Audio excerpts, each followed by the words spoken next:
the sad deaths of people will not act as a deterrent for those still waiting in Calais to come across the Channel. What will act as a deterrent, one would imagine, is the actual threat of deportation and the very real action when it comes to deportation.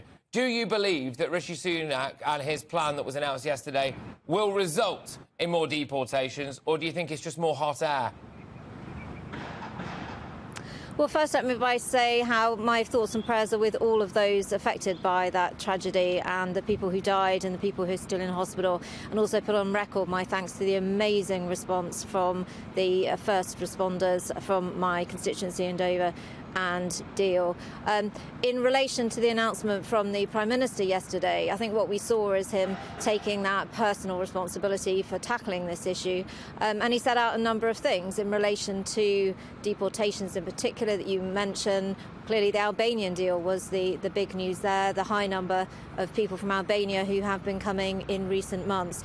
But I spoke to the Prime Minister and the Home Secretary yesterday. I've said it again in Parliament today. I think key to stopping the small boats is making sure that those boats don't leave France and that there is a joint security patrol across the Channel between our two countries. That would bring an end to the small boats crossings, and that's why the Prime Minister needs to meet with President Macron soonest. Yeah, I think a lot of people are very, very frustrated by the fact that at least the optics of it, we seem to be giving a lot of money to the French, not getting a lot back in return. But Rishi Sunak said something yesterday that I thought he may come to live or die by, actually, which is the desire to clear the asylum seeker backlog by, roughly speaking, this time next year. That backlog stands between 90 and 110,000 from the figures that I can gather. If he doesn't manage to do that, does he have to go? Well, I think, what we've seen are these numbers of people coming over increase and increase and increase, and that's put massive pressure on local services in Kent and in Dover, on housing, on a whole range of local services. It's put pressure on the Home Office as well. But I was really shocked to hear that at the moment some Home Office caseworkers are clearing cases at the rate of one a week, which is clearly not the way to clear a backlog. So I think it's absolutely right to identify that more needs to be done. But the bottom line is we've known for a long time that once you get here, your chances are that you'll stay here, and that's what we need to change. That's why these new laws that he announced are going to be important as they come through in the new year. But in the meantime, in my constituency, we can't wait, because day after day I'm worrying, my constituents in Dover and Deal are worrying, my community is worrying. We'll get more calls like the one I had in the early hours of the morning saying they were bringing bodies into Dover.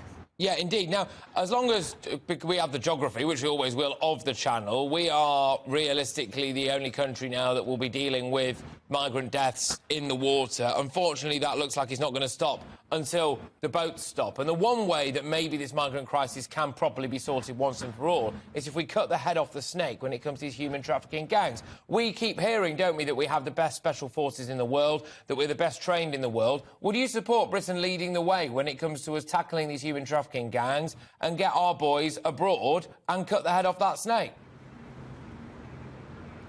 Well, I've long said that we need to have British officers working in France on the beaches, as well as in the intelligence centres and in all of the different places, all the security areas that are involved with this issue. But the bottom line is this is organised criminality, and we've just heard that people are able to describe step by step what's happening. Well, if they can describe step by step what's happening and do so very well, as your correspondent did, then actually why can't this be tackled and stopped? And that is the straightforward thing that we need to really concentrate on, tackling the gangs operating in northern France and making sure those boats don't get in the water in the first place.